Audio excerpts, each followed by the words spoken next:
আজ আমাদের ভারতবর্ষের ৭৫তম প্রজাতন্ত্র দিবস। তো আজকের এই দিনে আমরা সবাই পুরুলিয়া জেলার নপাড়া হাই স্কুলে উপস্থিত হয়েছি, সবাই মিলে এই বিশেষ দিনটিকে যথাযোগ্য মর্যাদায় উদযাপন করার জন্য।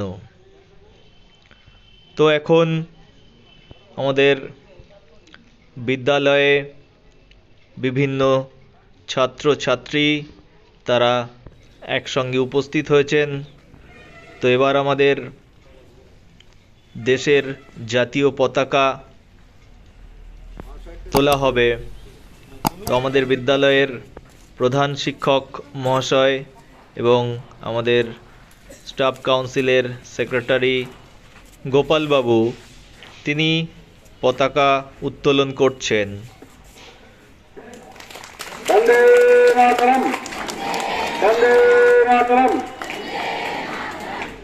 এবার জাতীয় পতাকা এবং বীর শহীদদের উদ্দেশ্যে সম্মান জানানোর জন্য আমাদের পুষ্পার্ঘ অর্পণ শুরু হয়েছে। আমাদের প্রধান শিক্ষক মহাশয় প্রথমে পুষ্পার্ঘ অর্পণ করছেন বীর শহীদদের উদ্দেশ্যে এবং পতাকার উদ্দেশ্যে। তো এরপর ধীরে ধীরে বিভিন্ন শিক্ষক তারা আসছেন এবং আমাদের বীর শহীদ এবং পতাকাকে তারা পুষ্পার্ঘ দিয়ে সম্মান জানাচ্ছেন।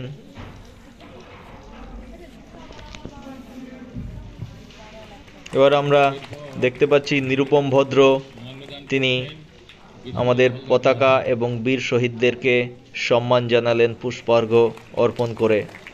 এবার আমাদের স্কুলের সিনিয়র শিক্ষক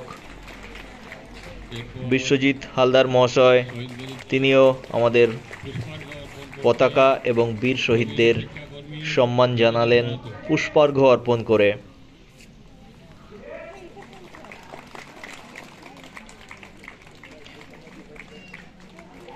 তো এবার আমাদের স্কুলের শিক্ষাকর্মী জগদীশ বাবু তাকেও দেখলাম। এবার আমরা দেখতে পাচ্ছি আমাদের স্কুলের ইয়ানুর বাবু তিনিও পতাকা এবং বীর শহীদদের উদ্দেশ্যে শ্রদ্ধা জানালেন। এবার আমরা স্কুলের আরেকজন শিক্ষক সঞ্জয় মণ্ডল তিনিও আমাদের পতাকা এবং আমাদের বীর শহীদদের উদ্দেশ্যে সম্মান জানাচ্ছেন। তো এবার আমরা স্কুলের বিভিন্ন যে শিক্ষক এবং অন্যান্য যারা বিশিষ্ট ব্যক্তিরা রয়েছে তাদের কথাগুলো আমরা শুনব।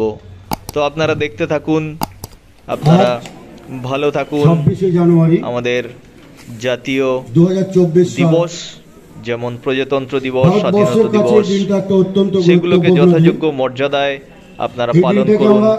ধন্যবাদ সবাইকে, ভালো থাকবেন। উদযাপন করে থাকি।